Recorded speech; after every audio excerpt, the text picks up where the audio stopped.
Hello. Welcome to a Chinese culture class. I'm Miss Raindrops.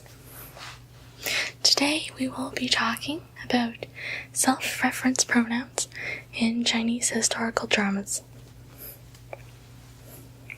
So, as I always like to recommend, when someone asks how can they get maximum exposure to the Chinese language, I always say go find a Chinese drama that they're interested in and watch it. We support drama addictions. In Chinese dramas, there are many genres, just like the many genres of movies.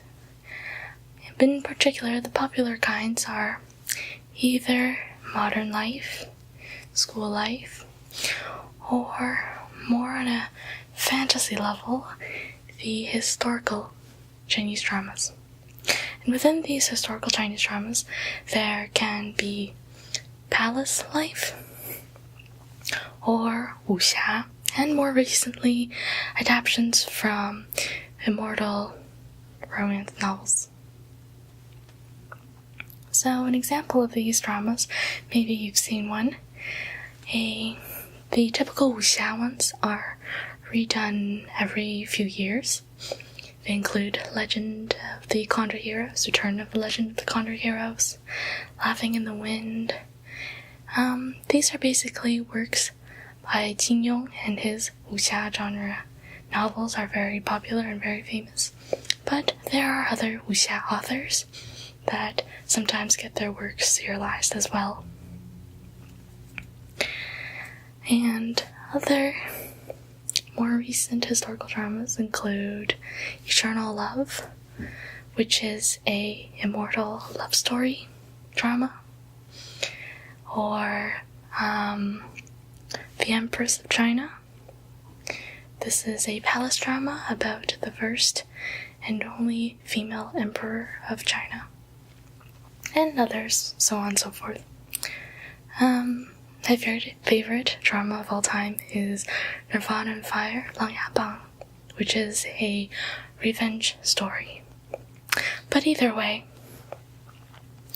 drama suggestions aside, most of the time in these dramas, language is very elegant and more historical sounding.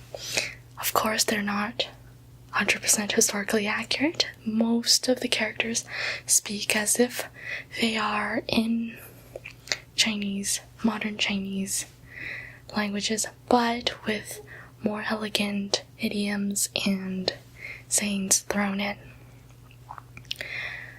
While this is arguably good or bad learning material, sometimes I find it's very hard to concentrate on the Chinese that they are speaking when certain words they use are not understood. When they speak, they never refer to themselves as 我. They always characters refer to themselves depending on their rank and their character. And we will be talking about some of these pronouns today. So first, I will just go through the typical pronouns in a palace drama, because these are the most pronoun-filled and most easily recognized.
first two pronouns that we're going to talk about is 朕 and 寡人.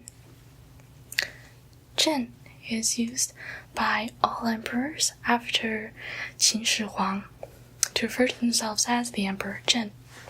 Whenever a emperor character speaks in a drama, they will probably start their sentences when they were referring to themselves as 朕. And 寡人 is also used by the emperors. This has a slightly special meaning. It means lonely person. And this reference is usually made by older emperors who feel loneliness at the top of everything. And they are probably old and kind of close to exiting the show. So when an emperor speaks these titles referring to themselves, do not be confused. He is simply saying I or me.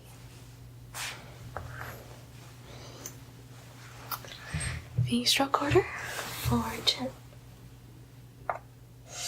1, 2, 3, 4, 5, 6, 7, 8, 9, 10. 寡.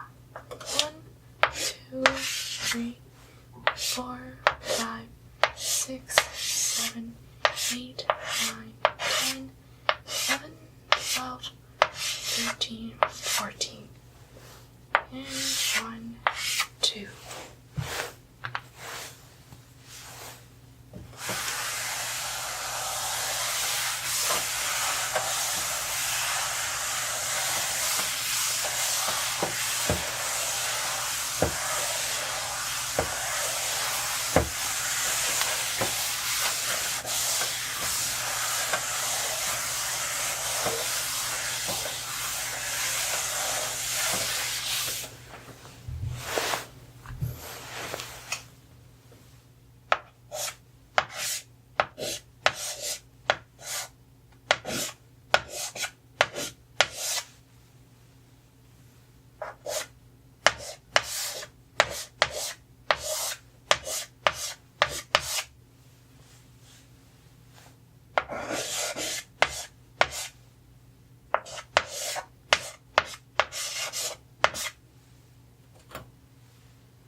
Next, we're going to talk about 哀家.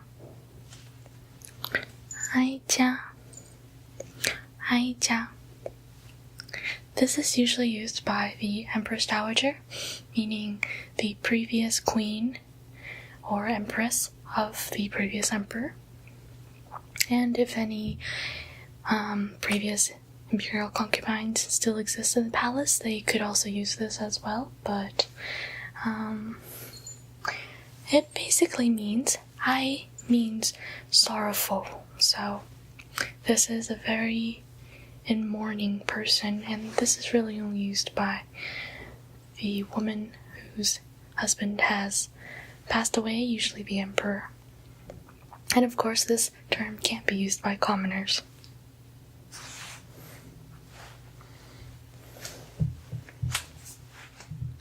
The stroke order, it goes 1, 2, 3, 4, 5, 6, 7, 8, 9. 1, 2, 3, 4, 5, 6, 7, 8, 9, 10.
The next two that we will be talking about are 本宫 and 臣妾. So these two are mainly used by the women in the harem of a emperor. Now the difference between these two, because they're all referring to an imperial wife, is this one is used by a higher ranked consort, whereas this can be used by any concubine. The difference is ben is usually used when someone's referring to themselves in a highly manner, and gong is usually the meaning of a palace. There's a difference in the imperial palace between owning a palace versus a courtyard versus a single building. And this simply means that they are the owner, the rightful owner, of a certain palace in the imperial palace. And usually is used by a higher ranking consort or the empress. And these pronouns change in the presence of whom you're talking to. So if the empress were talking to someone of lower rank, they would use 本宫. But if they were talking to the emperor, which is of higher rank, and her husband, she would use 臣妾. Whereas all the other consorts would use 臣妾 in the presence of the empress.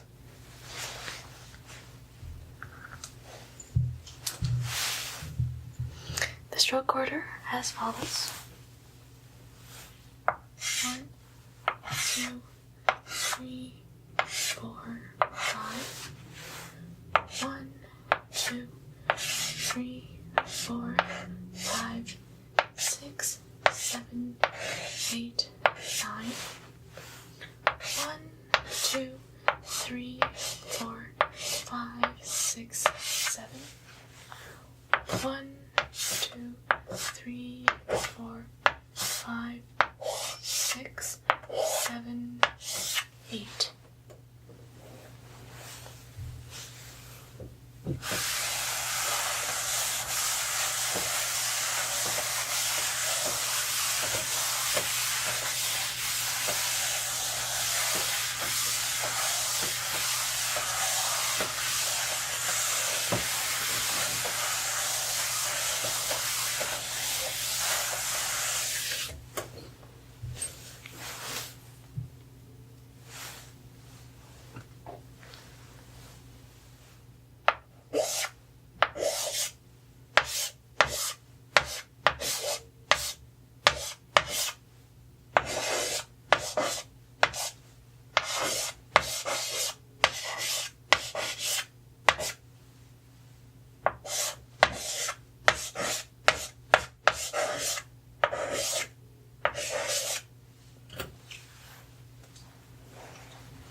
The last pronoun we're going to talk about in the royal family is 儿臣. 儿臣. Now, in most historical dramas in the imperial palace, usually only the princes of the emperor are relative. So this refers to the prince being their son, are meaning son, and Chen because on top of being the emperor's son, the princes are also the emperor's subjects. So this is a respectful way of saying, I'm your son and your subject, are Chen. I do believe in some dramas, even the princesses refer to themselves as this way because this kind of just means I am your offspring, I am your daughter, I am your son. But in some dramas, when they're not as historically accurate, they will say 本公主, which means this princess.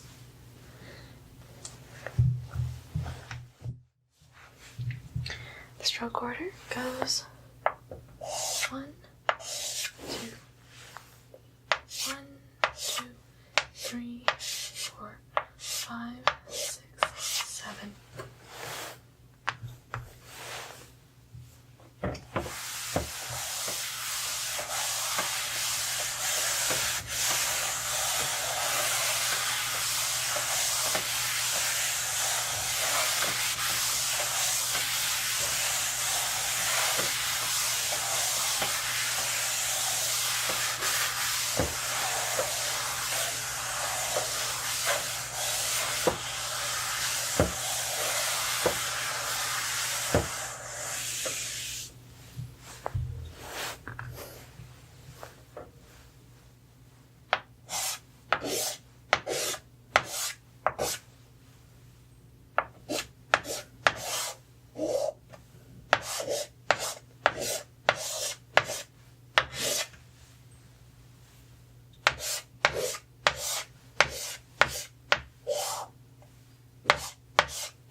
we'll talk about the imperial court.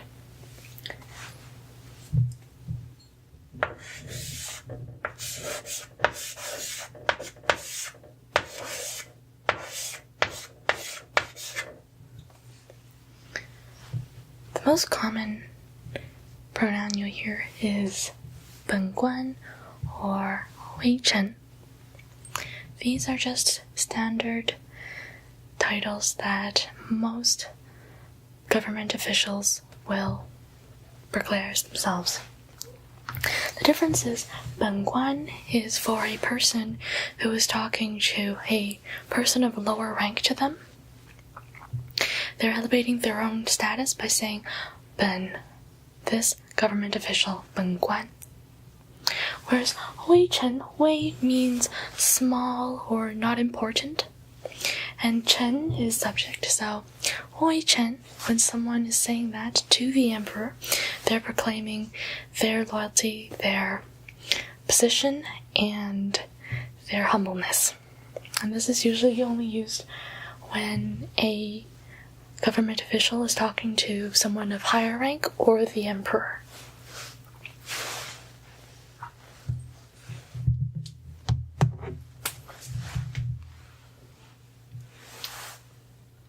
Stroke order goes 1, 2, 3, 4, 5.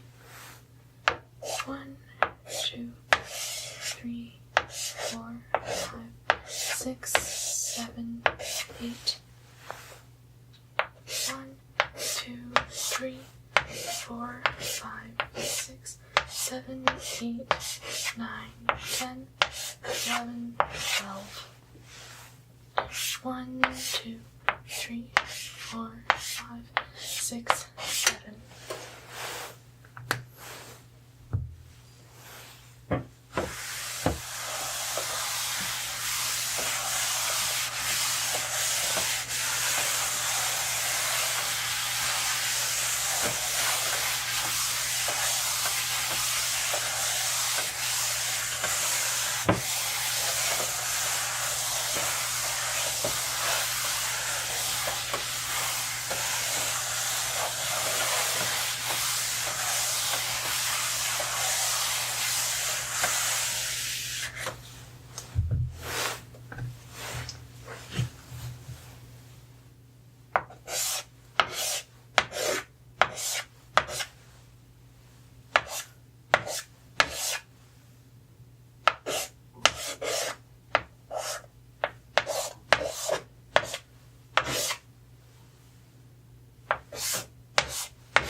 The next pronoun we'll talk about is for general.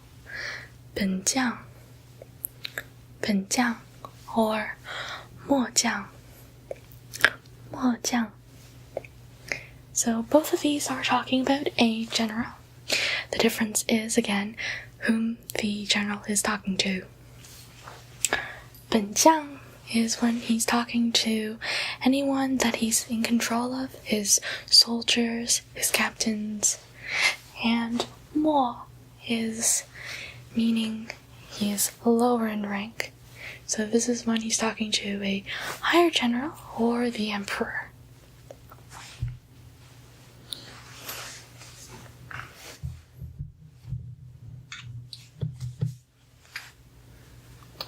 Stroke order goes 1, 2, 3, 4, 5. 1, 2, 3, 4, 5, 6, 7, 8, 9. 1, 2, 3, 4, 5. 1, 2, 3, 4, 5, 6, 7, 8, 9.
We're going to be talking about the commoners, 草名 and 名女. So the important part of these two pronouns is the 名 part. 名 means a citizen, so when they use this pronoun, they are basically proclaiming that they are a commoner, a citizen of whichever country that they are residing in currently. And that puts their rank at commoner level. And 草 means grass, so that's basically a way for them to say they are the grass, they are low ranked. And 女 just means woman, so a woman would use 名女when speaking to a government official or anyone higher in rank. Variations on 名 can be made depending on who you actually are, so say a married woman could say 名妇. The stroke orders for 草名 and 名女 are 1, 2, 3, 4, 5, 6, 7, 8, 9. 1, 2, 3, 4, 5. 1, 2, 3, 4, 5. 1, 2, 3.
moving away from historical imperial dramas, so getting away from the imperial palace and government officials.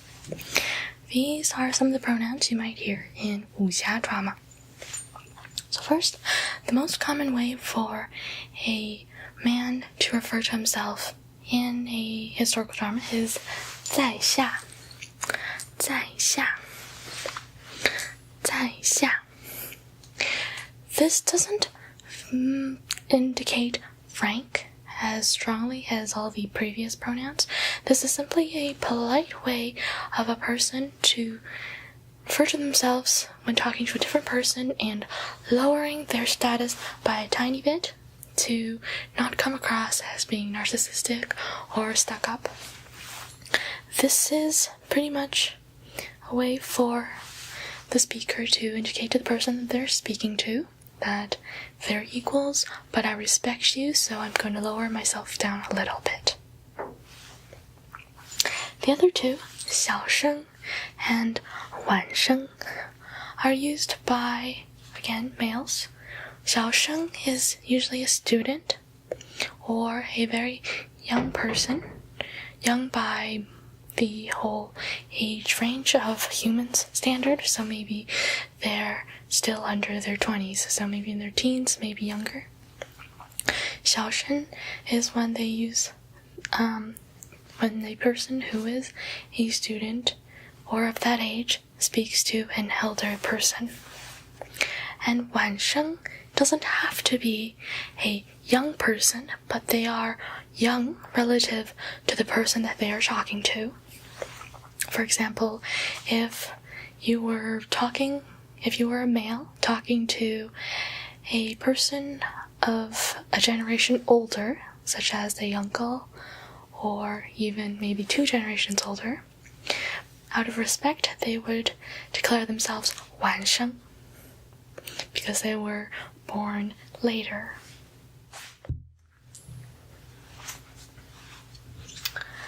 The stroke order goes 1, 2, 3, 4, 5, 6. 1, 2, 3. 1, 2, 3. 1, 2, 3, 4, 5. 1, 2, 3, 4. 1, 2, 3, 4, 5, 6, 7. 1, 2, 3, 4, 5.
So the last 2 pronouns that we're going to talk about, 老夫 and 小女子 mean absolutely nothing alike.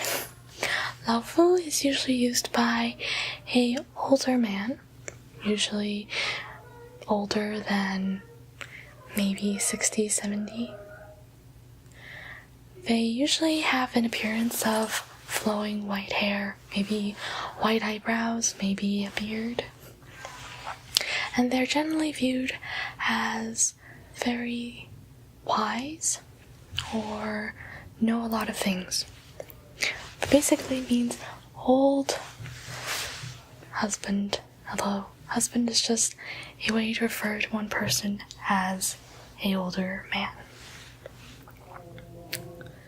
On the other hand, 小女子 means little girl. This is used by any unmarried girl when speaking to any person, really. There's variations on 老夫 because it's referring to a man. A very old woman would be 老生. And maybe a old abbot from a monastery would be 老衲.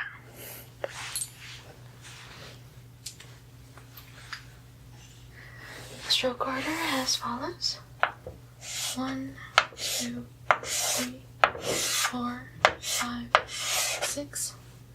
1, 2, 3, 4. 1, 2, 3. 1, 2, 3. 1, 2, 3.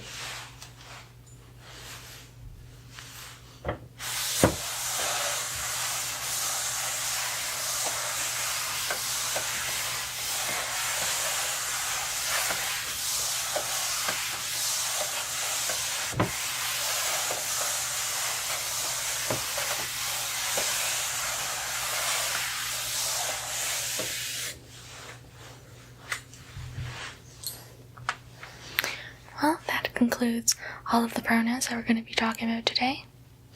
And these are merely self-reference for yourself in historical dramas. When they are talking to the opposite person, they call the other person not by 你 either. They will call them either by their rank, by their identity, or by a polite way of saying their name. I hope this has been very interesting and useful for you if you are into watching historical dramas. If you're not, please give them a try. They're very, very interesting. It's a great way to get into Chinese culture as well. Well, I hope I will see you at the next lesson. Bye.